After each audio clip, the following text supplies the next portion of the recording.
Hello again, everyone. My name's Crystal. Welcome back to my social thread.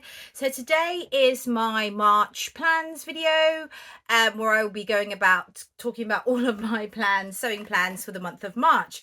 So quickly, what I'm just wearing is the Fiber Mood Ruby dress, which I spoke about in my February roundup make. So if you want to look at that vlog there, you can find out more details about what I'm wearing at the moment. And my plans for March, sorry, I'm out of breath again as usual. And plan number one is the Hinterland dress by Sew Liberated, and it's this pattern here. So basically it's a dress. Variations are you could make it sleeveless. Is that the sleeveless one? She doesn't have the sleeveless one on here. Oh yes, she does. Sorry, you can have it sleeveless, short sleeves, 3/4 length sleeves. You can also have it without the button placket altogether, or you can have it with top half button placket, skirt, no button placket, or you can have the full button placket for the bodice and the skirt. Obviously, sleeves and skirts you can, lengthen and shorten as you please, and then it's got ties at the back. It also has some bust darts on either side. So this pattern goes from a size, bear with me, so it's not British, it's not a UK pattern, but they do have measurements in inches and centimeters, which is great. So it goes from a size 0, which is a bust of 31 inches, waist of 25, all the way up to a size 34, which is amazing, bust of 58.5 inches, waist of 52.5 inches. I am going to go for the size 12, and I will just about be able to try on and show you, because I think it will just about fit me. It might be struggling a bit at the bust, but just so that I can model it for you. But essentially it's meant for post-pregnancy. So I like this dress because it is basically a smock dress as well, so you can wear it loose if you want, and you can adjust the fit by the ties. Also, because of the button placket, it makes it nursing friendly, which is great. And this is from the All Set to Sew So Luxurious kit, which is my blogger post for Little Miss So and So, for whom I am a brand ambassador. And the fabric that I chose was a Lady McElroy cotton lawn. I have already cut this out, so this is the remnant piece. And it's this fabric here. So it's actually a navy, a very dark navy, but it is looking black there. And it's all different sort of foliage, but it has some lovely flowers here and sort of some lovely pink leaves there as well.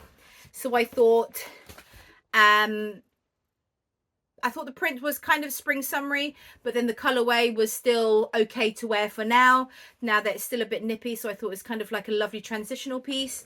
And then the buttons that I got for that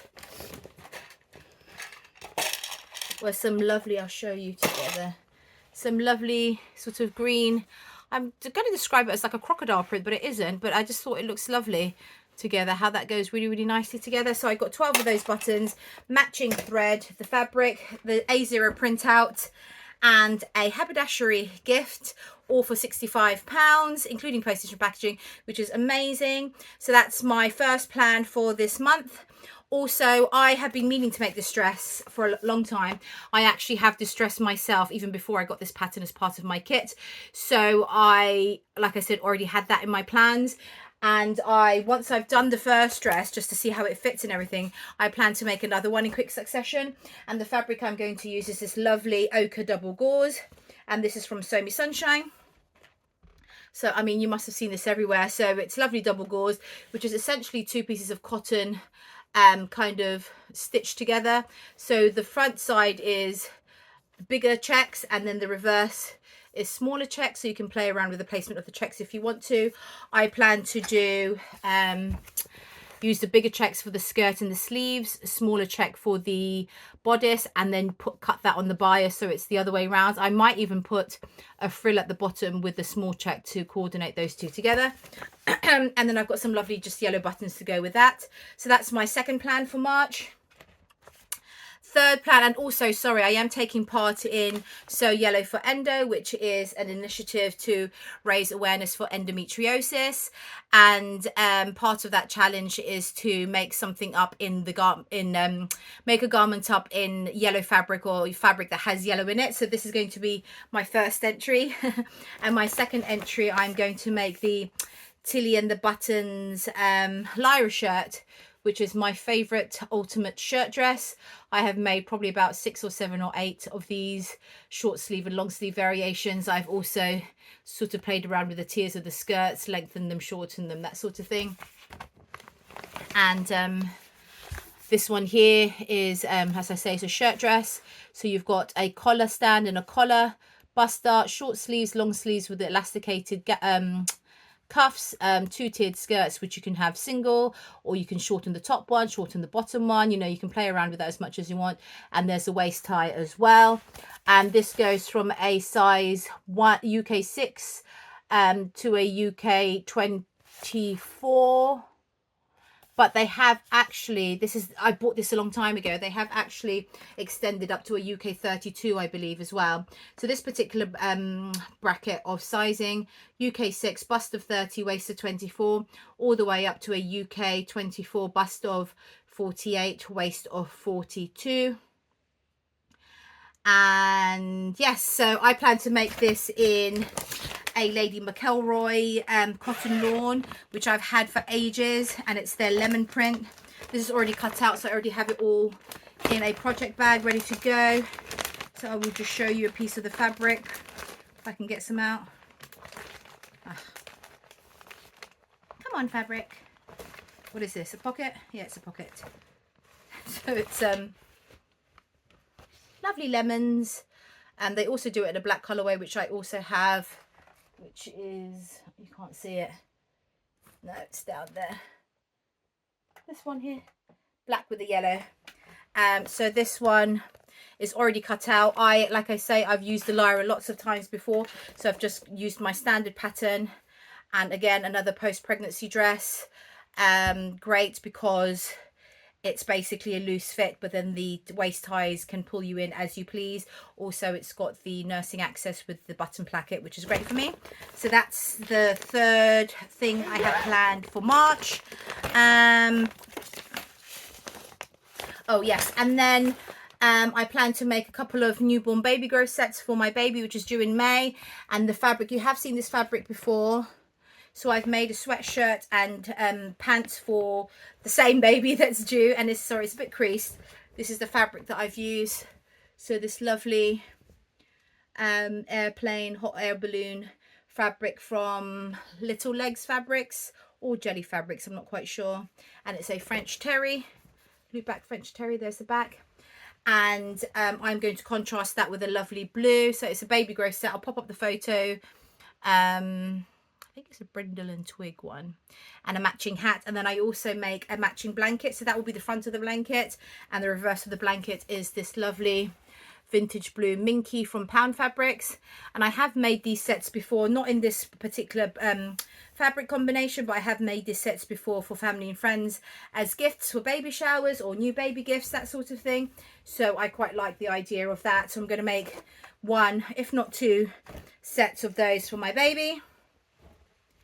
And then the last thing that I'm planning to make is a nappy bag. So I've not done that before.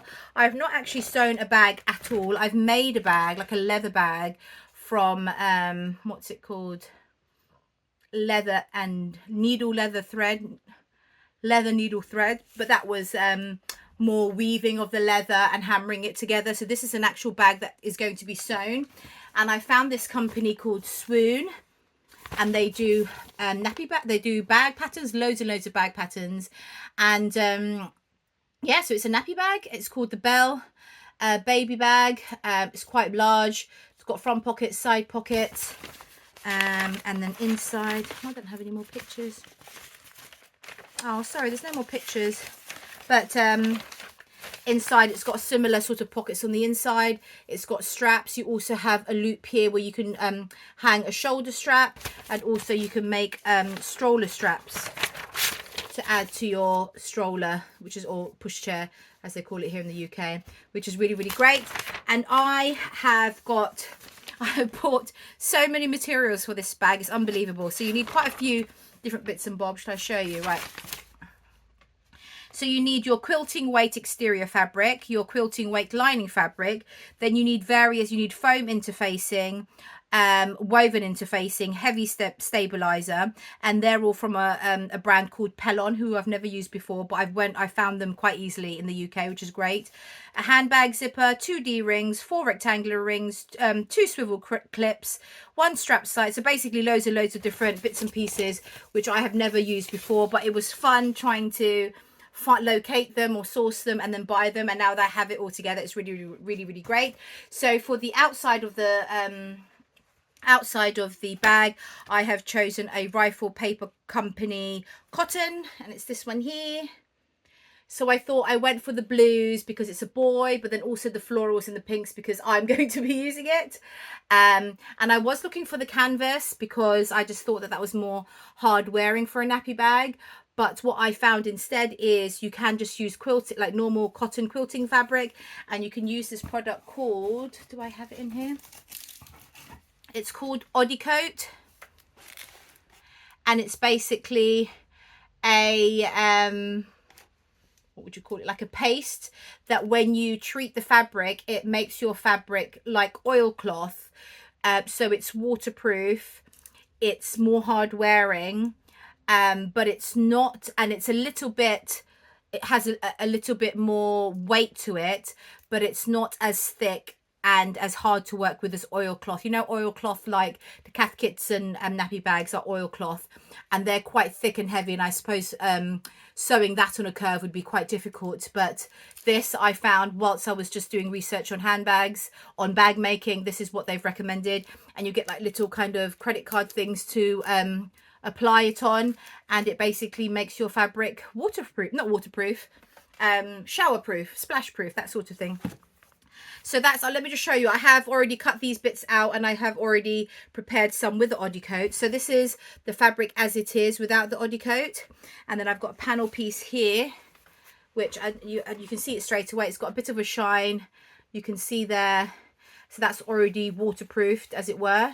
And if I put them together, look, can you see the difference? So that's a shinier, and it's a bit more rigid, still quite flexible, but it's not as drapey. So like if I hold it that way, it's not as drapey, but if I hold this piece, it's more drapier. So I'm quite happy with that. It is quite labor intensive though, because you have to do, well, you don't have to, it suggests to do 3 layers. So first layer, let it dry for 20 minutes, second layer 20 minutes, third layer 20 minutes, and then overnight. And then you get that lovely, so there's a lot of pieces to get through. So I'm still I'm on day 2 of Oddicoating my outer pieces. So that's what I'm going to use for the outer, which I think is really lovely. The inner, I was going to go for Rifle Paper Company for the inside lining as well, just the white version, but I thought this bag is already costing me a lot of money, and I just went for normal canvas, which I had already in my stash, and I went for sort of a contrast. So it's this color here. So this is just the canvas from Pound Fabrics. Doesn't actually go, but I think as a contrast lining, it's actually quite nice.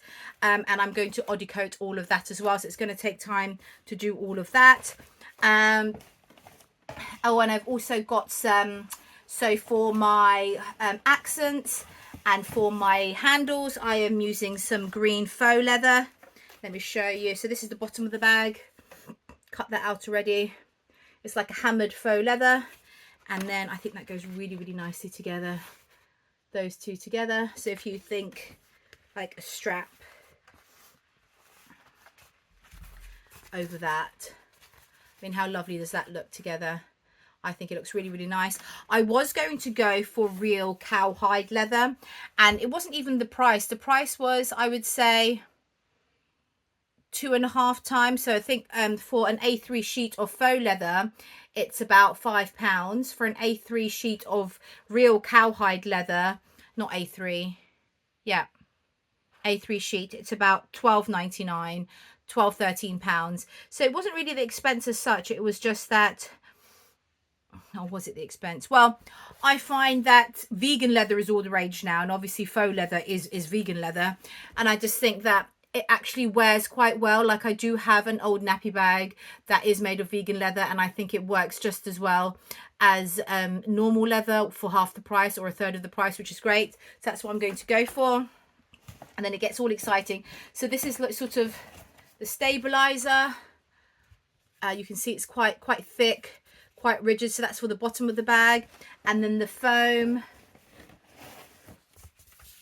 that's how big the front of the bag is going to be. So that's the foam for the front and the back and the sides of the bag. And then the exciting bits are, they're all exciting really, aren't they? Is the hardware. So I got this from the company called Country Cow Designs, and they do some gorgeous hardware. Let me just show you. I've got some dark green piping as well to go around the bag. Navy blue with a copper teeth for the zip, and I'll show you the hardware. So this is their brushed copper hardware, and it's like a lovely old rose color. I mean, look at that, lovely. I don't know if you can see that very well. Lovely quality, lovely color and sheen. These are the swivel clips for the shoulder straps, and then you've got various things. You've got the D-rings things here.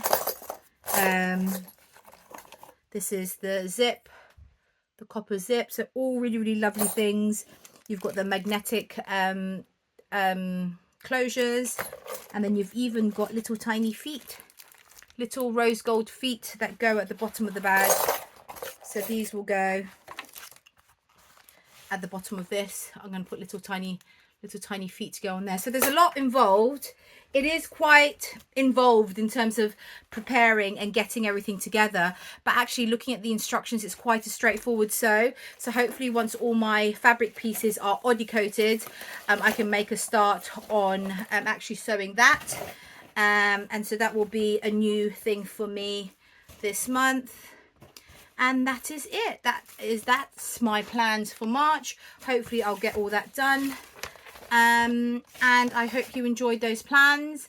I am taking part also in Sew Frugal this month. My vlog is coming out on the 16th of March. So instead of going through the things that I plan to do for then, I will just do that vlog, and that will be up on my page on the 16th of March. And my vlog is going to be all about children's clothes and basically Sew Frugal, and the challenge is to sew from a free sewing pattern using fabric from your stash. So it's frugal, so you're not spending that much money. You can buy notions and things if you want to, but I'm going to do it on baby clothes, and hopefully that will be out soon, and hopefully you'll watch that if you have the time. And that's it. Thank you so much for watching. Take care, everyone. Take care. Bye bye. God bless.